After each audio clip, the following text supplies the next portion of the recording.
pessoal, tudo bem? Eu sou a Luana, professora de História, e hoje nós vamos falar sobre a Primeira Guerra Mundial. Para começar, a gente vai falar então das habilidades dessa aula. Nós pretendemos identificar e relacionar as dinâmicas do capitalismo com os grandes conflitos mundiais. A Primeira Guerra Mundial tem tudo a ver com as questões capitalistas, porque foi um dos motivos para que ela pudesse começar. Então vamos lá. A Primeira Guerra Mundial, ela aconteceu de 1914 a 1918. E aqui eu destaquei as três principais causas para que ela pudesse começar. Então foi o imperialismo, o nacionalismo e a corrida armada. E agora a gente vai falar um pouquinho mais sobre cada uma delas. O imperialismo nada mais é que a disputa por grandes territórios na África e na Ásia. Então, logo depois da primeira Revolução Industrial, os países europeus estavam em pleno desenvolvimento das suas indústrias e da venda dos produtos. Então, eles precisavam de mais matéria-prima e de mais territórios para poder colocar suas indústrias. Então, eles começaram a utilizar os territórios da África e da Ásia para isso. E foi aí que começou algumas disputas, porque alguns países começaram a ter mais territórios e outros países menos.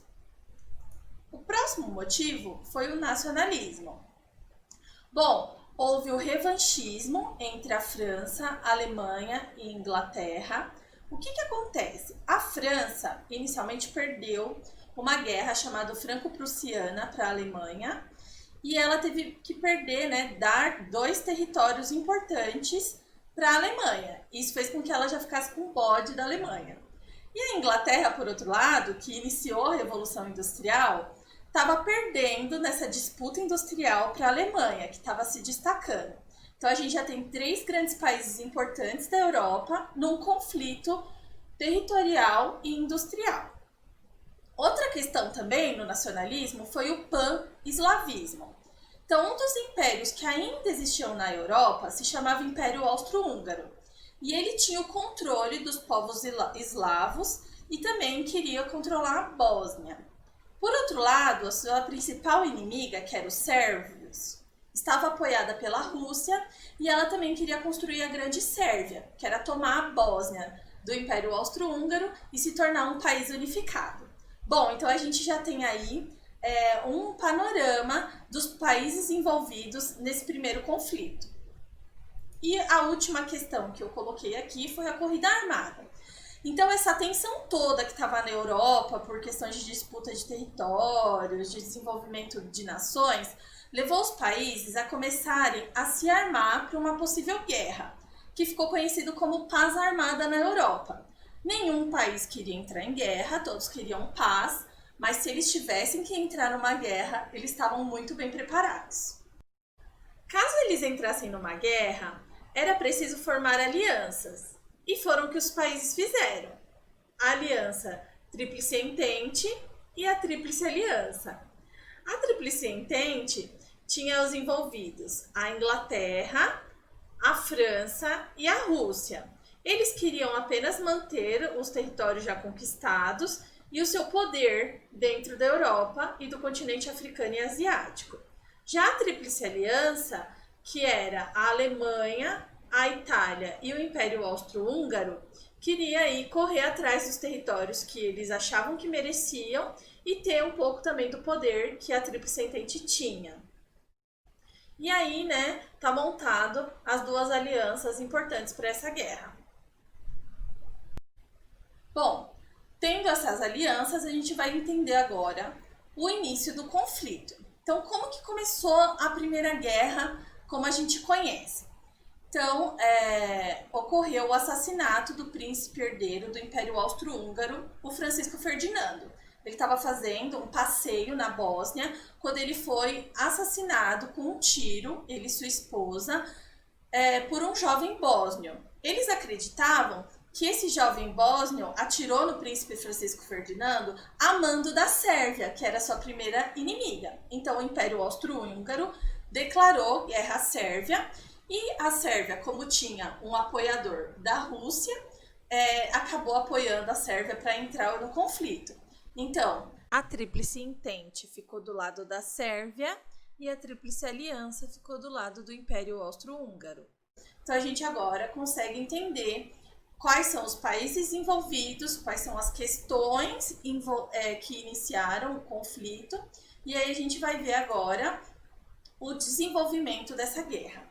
Bom, essa guerra, ela começou como uma guerra de movimento, ou seja, os países envolvidos levavam as suas tropas de forma estratégica para pontos onde eles pudessem tanto proteger o seu território como atacar o território inimigo. Então, eles, por exemplo, colocavam os seus soldados em fronteiras específicas.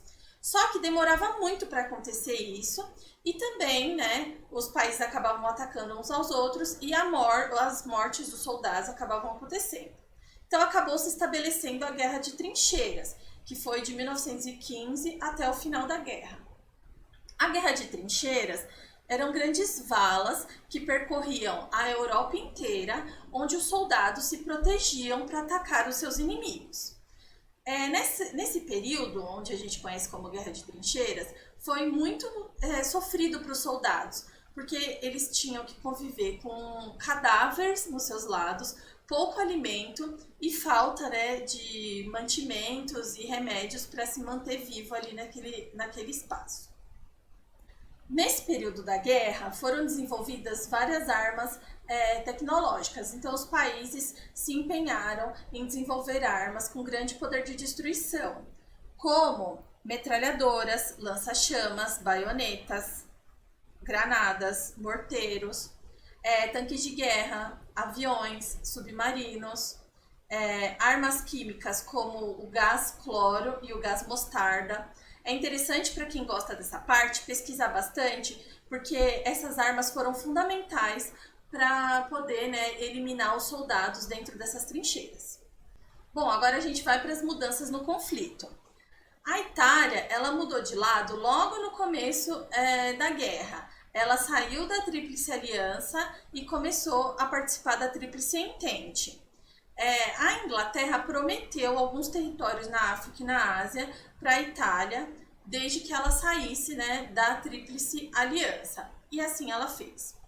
Bom, em 1917, a Rússia sai da guerra, né, então deixando lá a Tríplice Entente, porque a Rússia estava passando por problemas internos, né, que foi a Revolução Socialista, que a gente vai saber um pouquinho mais na próxima aula. Os Estados Unidos, em 1917, ele entra na guerra e ele tem um papel fundamental para a finalização dessa guerra, porque ele traz soldados, armas e suprimentos para que essa guerra acabasse de uma vez. E com os Estados Unidos vem a participação do Brasil. O Brasil teve uma pequena participação, mas que de suma foi importante, porque o Brasil levou enfermeiras e alimentos industrializados para a guerra. Bom, o fim da guerra, ele acontece então com a rendição da Alemanha. A Alemanha estava também passando por alguns problemas internos e ela acaba se rendendo. Após a rendição da Alemanha, foi criado o Tratado de Versalhes. O Tratado de Versalhes responsabilizava a Alemanha por toda a guerra. E por essa responsabilização, a Alemanha teria que pagar indenizações para os países vencedores. Ela foi desmilitarizada, perdeu territórios e todas as suas colônias na África e na Ásia.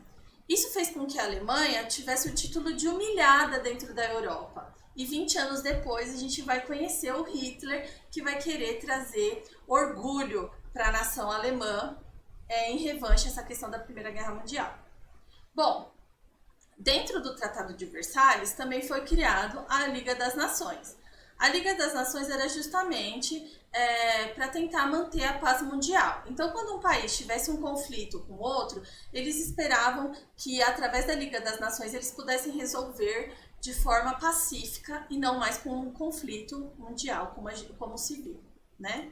Bom, os efeitos da guerra para a Europa e para o mundo inteiro foram devastadores. Participaram da guerra 65 milhões de homens, entre eles 10 milhões de mortos. Teve alguns outros casos, né, como feridos, desaparecidos, inválidos, que prejudicaram o desenvolvimento industrial da Europa. Bom, nesse momento, os Estados Unidos também aponta como a principal nação desenvolvida no mundo, ela se torna uma grande potência, justamente porque os Estados Unidos não teve o seu território abalado pela guerra. Então, enquanto os outros países da Europa estavam destruídos e tentando se reerguer, os Estados Unidos estavam intacto. E quando os Estados Unidos entrou na guerra, ele vendeu armas para os países europeus e também, né, ajudou emprestando dinheiro para esses países. Então, eles ficaram dependentes aí dos Estados Unidos. Bom, e nesse momento a gente também teve um papel muito importante da mulher na guerra, porque como na Europa foram precisos muitos homens para lutar, as mulheres acabaram assumindo postos de trabalho dentro das indústrias. E nesse momento as mulheres começam a ter um papel importante dentro da sociedade, com o movimento sufragista, que foi onde elas começaram a lutar pelo voto feminino, que até então era proibido. Eu deixo aqui a sugestão de 3 filmes relacionados com a Primeira Guerra que podem ajudar a vocês terem uma visão maior sobre esse conflito. A Mulher Maravilha, que conta a história, né, de uma mulher amazona, que vocês já estão cansados de saber, né? Mas que uma parte importante da vida dela passa durante o conflito da Primeira Guerra Mundial. Cavalo de Guerra é o segundo filme indicado, que conta a história, né, da relação entre um homem que se tornou soldado e do seu cavalo durante a Primeira Guerra Mundial. Vale ressaltar que nesse filme mostra que foi o último conflito onde se colocam cavalos para participar da guerra. E o último é o 1917, que conta a história de 2 soldados que tentam, né, passar por esse conflito aí, por uma batalha, para levar uma mensagem onde eles poderiam salvar mais de 1 milhão de soldados. Então esses 3 filmes são ótimas indicações para vocês terem um pouquinho mais desse olhar sobre o ambiente da Primeira Guerra. E aí pode ajudar também aí a tudo que eu conversei com vocês hoje. Eu levantei então esses tópicos que eu acho mais importantes sobre a Primeira Guerra Mundial. Eu espero que tenha sanado as dúvidas que ainda ficaram. E se vocês ainda não fizeram os roteiros de atividade, eu sugiro que vocês vejam novamente a aula, tirem as suas dúvidas e façam um roteiro, tá? É muito importante para vocês conseguirem entender aí esse processo do capitalismo junto com os grandes conflitos da Europa, tá bom? Eu deixo aqui um beijo, um abraço bem apertado, que eu tô morrendo de saudade de vocês e até mais!